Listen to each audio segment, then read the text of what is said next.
Well,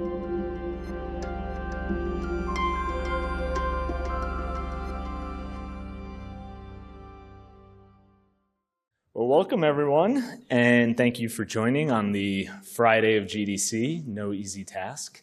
I actually wasn't sure how many folks were going to make it, but then I started thinking maybe this is kind of like when a grocery store puts the important stuff all the way in the back and you have to like navigate your way.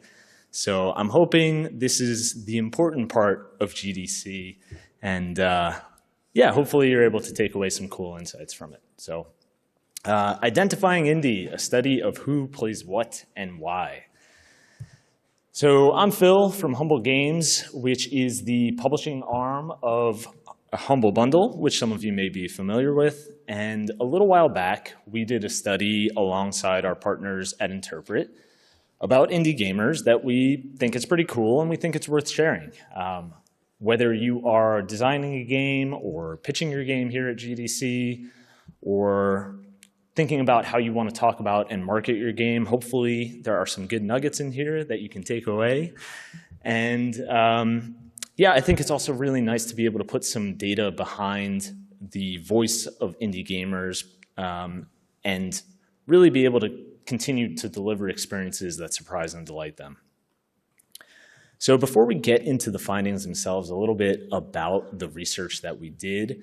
We did both quantitative and qualitative research, so surveys and focus groups, and we surveyed over 4,800 respondents across ages 18 to 45 across 6 countries, including the US, Germany, and Brazil, amongst others. And all of this was with the goal of understanding indie gamers and specifically people that buy indie games. And so you might be thinking, well, how did you define indie games? Which is an excellent question, and actually a question that we asked as well, and it could probably be its own entire separate talk. We saw a lot of responses ranging from size of the team to budget of the game to whether or not you have a publisher. For our purposes, we found, at least for premium titles, that price point was a pretty good proxy for a lot of those things. And we also provided examples to survey respondents as well. But indie buyers, we wanted to learn more about them and specifically who they are, what is their ideal indie experience, and then how do they buy. And so we started out with who they are, and while we did collect demographic information, I think the more interesting piece of it is more about their habits, their attitudes, their motivations. So that's kind of where we started this whole journey. And to dig into it more, we actually separated our respondents into 3 different segments. And this is a really important slide because I'm going to reference this throughout the entire rest of the presentation. So good one to focus on, but we segmented our respondents into 3 groups. First, regular indie buyers were folks that had purchased 5 or more indie titles within the prior 12 months from when the study was run. Light indie buyers had purchased 1 to 4 indie titles within the prior 12 months. And then traditional game buyers bought no indie titles in the prior 12 months, but they did purchase at least 1 AA or AAA title in the prior 12 months. And right off the bat, we saw that actually 40% of the respondents had purchased at least 1 indie title within the prior 12 months. Which I thought was really cool to see. It's a pretty significant audience, and I don't know that I would have guessed that beforehand. So that was really nice to see. But I actually want to dive into the habits of each of these gamers. And we're going to start with traditional gamers just so we can set a foundation and compare and contrast against indie buyers. So looking at traditional game buyers, they play both PC and console, and I should mention that this study is largely PC and console focused, so not a lot of mobile reference throughout the rest of this talk, so just a good note to have. They game for about 12 hours per week, and on the right-hand side, you can see some of their top genres, including things like shooters, open world action, action-adventure, sports, battle royale. And then on the bottom right, you can see how they index any genres where they may over-index when compared to indie game buyers. So in this case, sports being a genre where they over-index. Anything over 100 means they over-index. If it's over 120, that was statistically significant. Now let's take a look at light indie buyers. So again, these were 1 to 4 indie titles in the prior 12 months. This group is heavier PC players. We still do see they play console as well, but skew a bit more towards PC. They game for about 20% more per week when compared to traditional gamers. And then top genres are actually really similar to what you saw on the last slide. With one exception, we do see that RPGs creep into the top 5 here, coming in at the 3rd most popular genre or most played recently. And then on the bottom right, you see a lot of genres that are kind of typically more associated with indie titles, things like roguelikes, Metroidvanias, collectible card games. This group is way more likely to play those games and those genres than traditional game buyers. They still don't make it to the top 5 of their overall genres played, but definitely way more likely than traditional gamers. And then lastly, regular indie buyers. These were folks who had purchased 5 or more indie titles in the prior 12 months. This is the heaviest PC playing group of the entire audience. They game about 50% more per week when compared to traditional gamers. And again, on the right-hand side, you can see top genres played really similar, with the exception RPGs jumping to their #1 most played recent genre. And then on the bottom right, you can see, very similar to the last slide, just kind of on steroids, they're way more likely to play a lot of these genres that I mentioned previously. So what we did then was we took each of those 3 groups and we asked, okay, how many AAA games do you buy? How many AA games do you buy? And how many indie games do you buy? So going into it, we kind of had this thought that maybe indie gamers are only playing indie games or mostly playing indie games, and they're not really playing a lot of triple or AA stuff. Turns out that this data says, at least in Western territories, that's not the case. These folks are avid gamers across the board. They actually buy more AAA games than traditional gamers. They buy more AA games than traditional gamers. And they also buy quite a few indie games, which I think if you've seen a lot of people's Steam libraries, you can attest to this fact. But also looking at light indie buyers, it was a similar case, but a lot less pronounced than those regular indie buyers. They do play AAA games. They also play AA games. Again, just a lower quantity than those regular indie buyers. And then traditional gamers buying both AAA and AA titles, and by definition, they're not buying any indie games. And we did ask about that, and we'll talk about it more in a couple of slides, but kind of the short answer there is they view AAA and AA as higher quality and better value than indie titles, and they generally like playing big franchises. Okay, so this is an eye chart. I will try and break it down for you a little bit. So we asked a bunch of questions about the attitudes of each of these gamers. And you can see on the bottom, there's a few questions where the respondents or the 3 segments are really close together. So they have very similar views on some of these questions that we asked. So for example, gaming is a laid-back activity that I use for unwinding. Preferring games where I can explore areas in the order that I want. These were common things amongst all of our respondents. So there actually are a decent amount of similarities, but let's jump into or drill into some of the differences. So the first 3 items on here, gaming as a key part of my identity. Regular indie buyers were more likely to view gaming as a key part of their identity, whereas traditional gamers kind of view it as just one of the things that they do, and light indie buyers kind of splitting the difference there in between. Having a preference for playing a variety of genres and franchises, all 3 groups had a preference for that, but you can see it's much more pronounced with regular indie buyers as compared to those traditional buyers. And then lastly in this section, playing with friends. So regular indie buyers were more likely to be okay playing games that their friends are not playing, whereas traditional gamers are more likely to be playing games that their friends are playing, again, with light indie buyers kind of splitting that difference in between. And then the last slide in this section is we asked how each of these 3 groups would describe indie games, so indie games specifically. And you can see regular and light indie buyers really similar across the board, maybe a little more pronounced for regular indie buyers, but very likely to describe indie games as things like unique, experimental, innovative, passionate.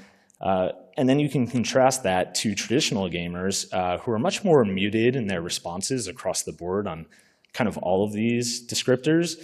And while it wasn't super common, you do see some traditional game buyers that tend to view indie games as lower quality. And again, this speaks to the fact that I mentioned earlier that they're not purchasing any indie titles. So that's a little bit about who these gamers are. This next section is kind of the bulk of the talk here. What is their ideal indie experience? And I do want to caveat before we go into this section that there's a lot of information here, and I don't want the takeaway to be that my game needs to have all of these elements or all of these aspects to succeed, because I think that's very much not the takeaway. I would argue it actually should be more about trying something different and innovative and unique. But this is a good glimpse into general preferences for indie gamers, so keep that in mind when we're going through this section. So this slide is looking at gaming aspect priorities, and in the blue, we asked indie gamers why they play all games, and in the red, we asked traditional gamers why they play all games. So this is all games. This is not specific to indie games. Basically, why are you playing these games? And right off the bat, you can see there's some similarities across these groups. Story and narrative is first and foremost the #1 driver. This is something that we've seen across the board with a lot of studies that we've done. It's a pretty consistent result. We'll talk about how it might actually be different for indie games in a little bit, but story and narrative important to both groups. Gameplay controls and feel also really important. And then amount of content is also important to both groups, although again, we'll talk about that a little bit more when we look at indie games specifically. A couple key differences. So indie gamers are more likely to focus on innovation and uniqueness when they're playing all games. And again, when we talk about indie games specifically, you'll see that number jump quite a bit. And then graphics and art. It's important to both groups, but traditional gamers put a much heavier emphasis on graphics and art than indie game buyers do. Okay, so this slide is taking indie game buyers specifically, and in the blue, we're still looking at why they play all games, but now in the yellow, we're actually looking at why they play indie games specifically. And so there's a couple things that kind of remain the same. Story and narrative still important, gameplay controls and feel, but I want to point out a couple of the differences. So innovation and uniqueness, it was important before, but now it actually skyrockets to be the #2 driver for gaming aspects in terms of indie gamers when they play indie games. Similarly, expression and creativity, that jumps quite a bit. And then the third one I want to call out is amount of content, which I thought was a little interesting. So it's still important, but it actually is de-emphasized in importance when these gamers are playing indie games. And I think these three sections kind of tell a little bit of a story when gamers are playing, or when indie gamers are playing indie games. They're not necessarily there because they want an endless experience. They're there for something that's different and unique. And remembering back to that earlier slide, they play a ton of games. They're probably playing multiple games at the same time. So having the ability to kind of beat a game and check it off your list, that was actually something that we found indie gamers found satisfying. We also looked at a bunch of theme preferences, and going back to my earlier caveat, this is not saying if you have a theme in a certain area that is one way or the other, it's a good or bad thing. This is not predictive, but this is general preferences. So we asked each of the three cohorts, which themes are your favorite? Which themes do you find overused? And I won't go through all of these because you'll be able to reference them online later, but just a couple call outs. So fantasy and sci-fi, those were the top themes across all of the cohorts, but you can see it's more pronounced again with regular and light indie buyers. And then in terms of overused themes, post-apocalyptic and warfare, indie buyers were more likely to say those themes were overused as compared to traditional gamers. Again, I can think of many successful warfare-themed titles, so this is not prescriptive about purchase behaviors, but rather kind of stated preferences. And then there's a bunch more here. I won't go through all of them. I did highlight superhero because that is pretty prevalent in today's media, but you can see regular and light indie buyers more likely to view this category as overused, whereas traditional gamers are more likely to kind of see it as their favorite as compared to indie buyers. All right, this is the last slide in this section. It is a pretty dense slide, so I'm going to try and break it down and keep it digestible. But we asked indie buyers, what are your ideal features when playing an indie game? And this also goes back to what I stated earlier.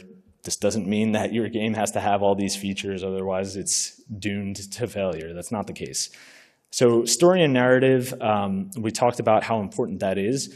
Indie gamers like seeing original IP with deep storylines, and they also like this idea of nonlinear storytelling. So it doesn't have to be a cinematic or traditional kind of cutscene style of storytelling. It can be nonlinear world building, maybe something you might see in some of those genres I mentioned earlier, for example, Metroidvania. The ability to tell a story in a different way goes a long way with this audience. Innovation and uniqueness, they really like the idea that designers took a risk. And even if it doesn't 100% pay off, just the fact that you took a risk is really important. I will say it's better if the risk pays off, but just the idea that you took a risk will go a long way. And the other thing here is that taking a risk doesn't mean trying an entirely new genre necessarily, or kind of revolutionizing a particular genre or theme, but it can be taking one unique aspect of the game, whether it's a mechanic or storytelling, and putting your own spin, trying something a little different. We've seen that just even the fact that you're trying something really goes a long way with these gamers. In terms of controls and modes, there was a preference for third-person perspective, and also a slower pace that allows for time to kind of plan things out, as opposed to traditional gamers who did have a bit more of a preference for that kind of fast twitch reflex. Again, single player over multiplayer. This does not mean that if you have a multiplayer game, it can't do well. Of course, that's not the case, but just a general preference, again, for indie gamers towards single player. If you do go multiplayer, the mode that popped the most was online co-op. That was more so than things like online PvP or local co-op.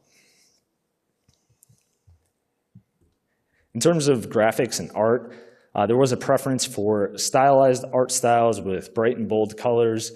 2D or 3D were both good in these gamers' books. If you do go 2D, the idea of it being hand-drawn was compelling to this audience.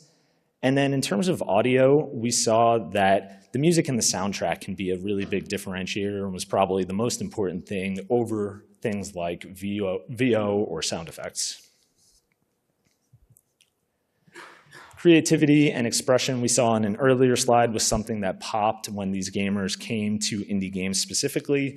So any opportunities to build in expression, things like character customization will go a long way.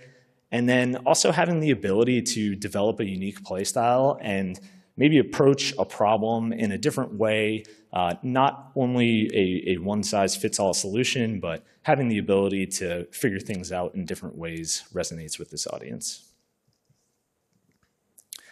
And then lastly, amount of content. So we talked about it a little bit before. There was a preference for a vast world to explore and longer play sessions as compared to shorter ones.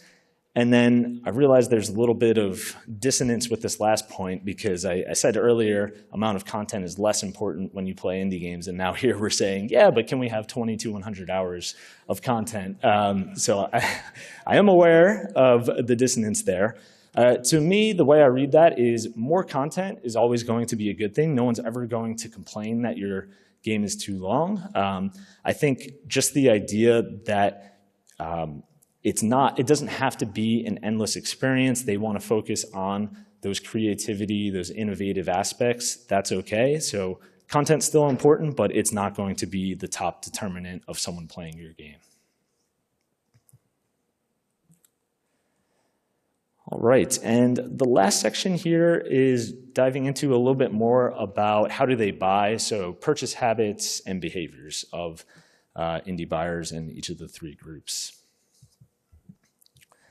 So we did look at monetization models, lots of different monetization models, probably even more than we have listed here, but we did look at some of the more popular monetization models over the course of the last several years in gaming. And not a huge surprise here, but people kind of had a preference for fully paid upfront games.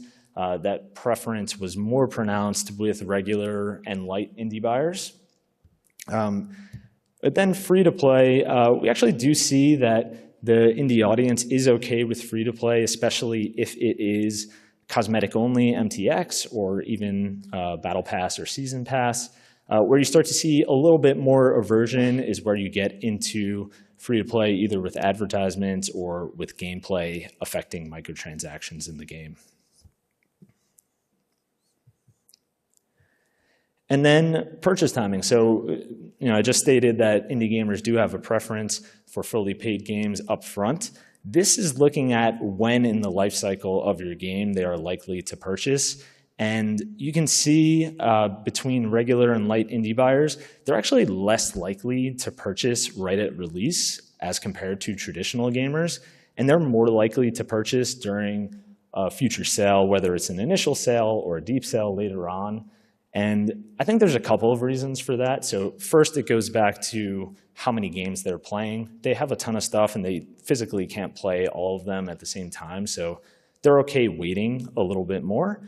And then I think the second thing is price sensitivity.